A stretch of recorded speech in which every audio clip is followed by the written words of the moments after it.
എനിക്ക് നിങ്ങളോടൊന്നും സംസാരിക്കാനില്ല. ഒന്നാമതേ ഞാനോ ബോധത്തിലല്ല. എനിക്കൊരു കുഴപ്പമുണ്ട്. ഞാൻ മദ്യപിച്ചാലേ എല്ലാം അങ്ങോട്ട് തുറന്നു പറയും.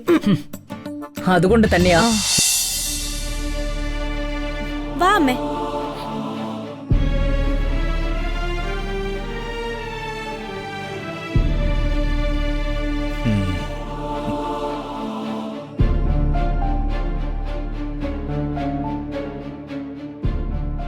സൂസനോ? അതാരാ? ഫോറൻസിക് ഡിപ്പാർട്ട്മെന്റിൽ വർക്ക് ചെയ്യുന്നതാ. ആളൊരു ബുദ്ധിരാക്ഷസിയാ. ആ രാക്ഷസിയും മഹിയും തമ്മിൽ എന്താ ബന്ധം? അവരെന്തോ കോളേജ് മേറ്റ്സ് ആണെന്നൊക്കെയാ പറഞ്ഞേ. ആയിക്കോട്ടെ, മഹി സൂസനും റോഡ് സൈഡിൽ നിന്ന് സംസാരിച്ചു. അത് നീ ഇപ്പൊ വന്ന് എന്നോട് പറഞ്ഞു. ഞാനോട്ട് അതിനിപ്പോ എന്ത് ബന്ധമാണെന്നാ എനിക്ക് മനസ്സിലാവാത്തത്. നീയുമായിട്ട് ഒരു ബന്ധവും ഇല്ലെങ്കിൽ ഞാൻ വന്ന് നിന്നോട് പറയൂ. അവര് തമ്മിൽ സംസാരിച്ചത് എന്താണെന്ന് നിനക്കറിയോ? കുറെ നാൾ മുമ്പ് നീ ഒരു ദിവസം എന്നെ ഫോൺ വിളിച്ചിട്ട് ഒരു തമ്പുരാനെയും തമ്പുരാട്ടെയും തട്ടിയ കാര്യം എന്നോട് പറഞ്ഞു ഓർമ്മയുണ്ടോ? കൊട്ടാരത്തിലെ തീപിടുത്തവുമായി ബന്ധപ്പെട്ട് ഫോറൻസിക് സഹായം തേടിയ മഹി സൂസനെ കാണാൻ ചെന്നത്. ഇപ്പൊ നിനക്ക് മനസ്സിലായോ നീയുമായിട്ടുള്ള ബന്ധം എന്താണെന്ന്? നിന്നോട് ഇതൊക്കെ ആരാ പറഞ്ഞേ? സൂസൻ തന്നെ. മഹി അവളെ ഒരുമിച്ച് കണ്ടപ്പോ ഞാൻ എന്താണെന്നറിയാൻ വെറുതെ ഒന്ന് തിരക്കിയതാ. അപ്പോഴാ കൊട്ടാരവും തീപിടുത്തമൊക്കെ എന്നോട് പറയുന്നത്. അപ്പൊ പണി തുടങ്ങി. അല്ല, ഈ സൂസൻ ആളെങ്ങനെ?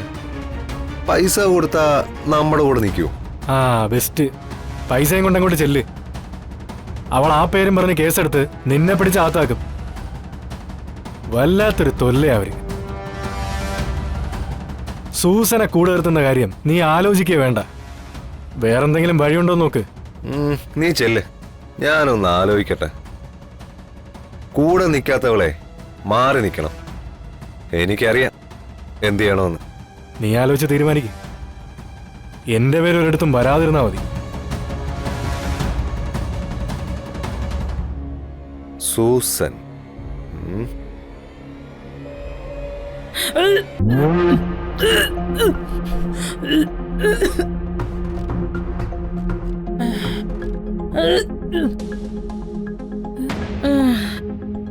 അയ്യോ.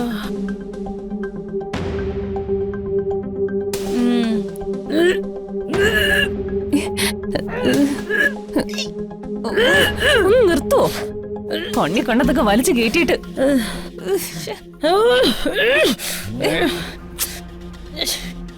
എന്താ? ഒന്ന് തടവി തടി.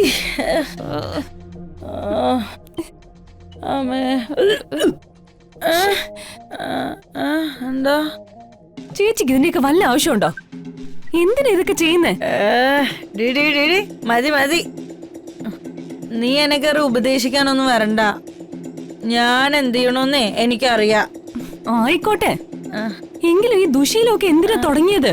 എടി, നിന്നോട് ആരാ പറഞ്ഞേ ഞാൻ അത് ആദ്യമായിട്ടാന്ന്? ഇന്ന് കുറച്ച് കൂടിപ്പോയി, അത്രേ ഉള്ളൂ.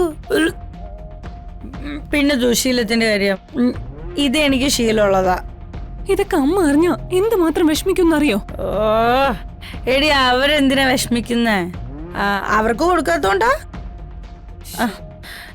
അല്ലെങ്കിൽ തന്നെ ഞാൻ മദ്യപിക്കുന്നുണ്ട്. നിന്റെ അമ്മയ്ക്ക് എന്താ പ്രശ്നം? ദേ, നീ കൂടി തുടങ്ങുമ്പോ മതി അവര് വിഷമിക്കാൻ. നീ തുടങ്ങടി. നല്ല സുഖവും നല്ല മനസ്സമാധാനമാ. മോളെ ചിന്നു, നിനക്കറിയാത്തോണ്ടാ നമുക്കിങ്ങനെ പ്രകൃതിയിൽ പാറി പറന്ന് നടക്കാം. ഒരു പ്രശ്നം അറിയില്ലെന്നേ. ചേച്ചിക്ക് ബോധമില്ല, പിന്നൊന്നും മിണ്ടാതെങ്കിലും ഇരുന്നൂടെ. ബോധത്തിനൊന്നും ഒരു കുഴപ്പമില്ല. നീ ഓരോന്ന് പറഞ്ഞ് എന്നെ കുടുകാരിയാക്കണ്ട. ഇങ്ങോട്ട് നോക്ക്. നിനക്കൊരു കാര്യം അറിയോ? ഈ ലോകത്തില് മനുഷ്യനുണ്ടാക്കിയ ഏറ്റവും വലിയ കണ്ടുപിടുത്തം ചാക്രൊന്നല്ല കേട്ടാ. അതെ, അത് മദ്യ. ചക്രം നമ്മളെ ദൂരോട്ട് കൊണ്ടുപോയെങ്കിലേ മദ്യം നമ്മളിലോട്ട് തന്നെ കൊണ്ടുപോവും. അതെ, ഒരു പെഗ് അകത്തോട്ട് ചെല്ലുമ്പോഴേ ഈ ലോകത്തിന്റെ കപട മുഖം അഴിഞ്ഞു വീഴും. അവിടെ രാജാവെന്നോ പാവപ്പെട്ടവനെന്നോ ഒരു വ്യത്യാസമില്ല മോളെ. ദേ, എല്ലാവരും ഒരേ ലഹരിയില്ല.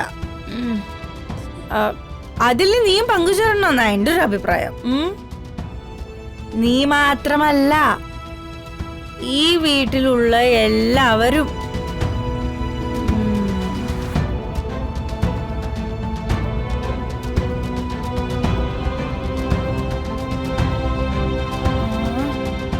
എന്താ ഇവിടെ? ഇതാരാ? എന്റെ സുന്ദരി അമ്മായിമ്മയാ. അങ്ങോട്ട് തിരിഞ്ഞേക്ക്. ചിന്നു, ഇത് നോക്കിയേ. അമ്മ ഈ ആഭരണമൊക്കെ ഇട്ട് നിക്കുന്നത് കണ്ടോ? സുന്ദരി, ഈ പാതിരാത്രിയില് ഇത്രയും ഒരുങ്ങി നിൽക്കുന്ന ആരെങ്കിലും നീ ജീവിതത്തിൽ കണ്ടിട്ടുണ്ടോ? ഏതുറക്കത്തിലും അമ്മയെ എവിടെ വേണമെങ്കിലും കൊണ്ടുപോവാ. അതും അമ്മയുടെ ഒരുക്കം അല്ലേ? ചിന്നു എന്താ ഇവിടെ? നിന്റെ ജോലിയൊക്കെ കഴിഞ്ഞെങ്കിൽ നിനക്ക് പോയി കിടന്ന് ഉറങ്ങിക്കൂടെ? പോകാൻ വന്നതായിരുന്നു. അപ്പോഴാ മാഡത്തിനെ കണ്ടത്. പാല് മുറിയിൽ കൊണ്ടുവച്ചിട്ടുണ്ടെന്ന് പറയാൻ വന്നതാ. പാലാ? അതിനിപ്പോ ഇവൾക്ക് പാലല്ല ആവശ്യം, വല്ല മോരും വെള്ളം കലക്കി കൊടുക്ക. അല്ല, ഇവൾക്ക് സ്വബോധം കിട്ടട്ടെ. ഇവൾക്ക് ഇനി ഒന്നും വേണ്ട, നീ പോ. പൊക്കോ.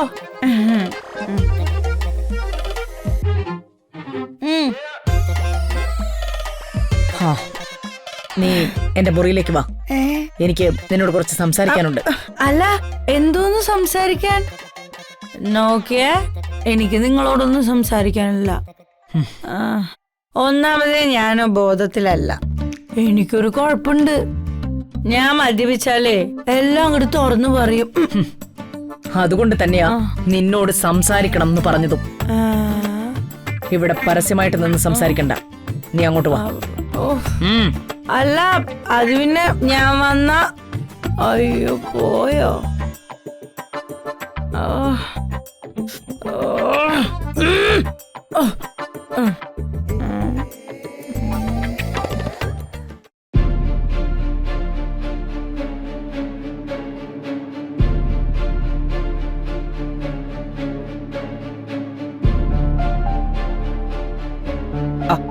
താനെന്താ ഇവിടെ വന്നിരിക്കുന്നേ? ഏയ്, ഞാൻ വെറുതെ ഓരോന്ന് ആലോചിച്ചിരിക്കുമായിരുന്നു. അതിൽ അവസാനം ആലോചിച്ചത് എന്താ?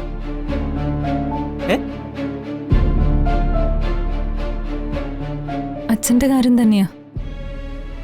നേരത്തെ ഞാൻ തന്നോട് പറഞ്ഞില്ലേ, അതേ കാര്യം. അച്ഛന് ജയിലിൽ വെച്ച് എന്തെങ്കിലും സംഭവിച്ചാലോ എന്ന് ആലോചിച്ചിട്ട് ഒരു സമാധാനം ഇല്ലടോ. ഇതൊക്കെ തനിക്ക് തോന്നുന്നതാ.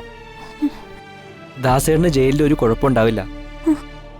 അങ്ങനെ എന്തെങ്കിലും പ്രശ്നം ഉണ്ടാകുമ്പോ തന്നെ നമുക്ക് വേറെ ഏതെങ്കിലും ജയിലിലേക്ക് മാറ്റാനുള്ള അപേക്ഷ കൊടുക്കാം. അങ്ങനെയൊക്കെ പറ്റുമോ? പിന്നെ പറ്റാതെ? അതല്ലേ ഞാൻ തന്നോട് എപ്പോഴും പറയുന്നത്, എല്ലാ കാര്യങ്ങൾക്കും നമുക്ക് സൊല്യൂഷൻ ഉണ്ടെന്ന്. താൻ വെറുതെ ഓരോന്ന് ആലോചിച്ച് ആദ്യം കയറ്റണ്ട. അങ്ങനെ താൻ വിചാരിക്കുന്ന പോലെ ജയിലിൽ പെട്ടെന്നൊന്നും ആരെയും ഉപദ്രവിക്കാനൊന്നും പറ്റില്ല. ചിലപ്പോ അതിനകത്ത് എന്തെങ്കിലും പ്രശ്നങ്ങൾ ഉണ്ടായാലേ ഉള്ളൂ. ദാസേട്ടൻ അങ്ങനെ ഒരു പ്രശ്നക്കാരനല്ലല്ലോ. അതുകൊണ്ട് ആ പേടിയും വേണ്ട. താൻ ആദ്യം ധൈര്യമായിട്ടിരിക്കും. വിഷുവൊക്കെ വരുമല്ലേ, അന്ന് നമുക്ക് തന്റെ അച്ഛനെ കാണാൻ പോവാം. അന്നത്തെ പോലെ സദ്യയൊക്കെ ഉണ്ടാക്കി പോണം, അച്ഛനെ കാണണം. പിന്നെ ഈ വരുന്ന വിഷുവിന് തനിക്കൊരു സ്പെഷ്യൽ കൈനീട്ടം ഞാൻ സമ്മാനമായി തരുന്നുണ്ട്. എന്ത് വിഷു? അച്ഛൻ ഇങ്ങനെ. അമ്മയ്ക്ക് സുഖമില്ല, ചേച്ചി എവിടെയാണെന്ന് പോലും അറിയില്ല. ഇതിനിടയ്ക്ക് അല്പമെങ്കിലും ആശ്വാസം തോന്നുന്നത് അച്ഛൻ വേഗം ഇറങ്ങുമെന്നുള്ളൊരു തോന്നല.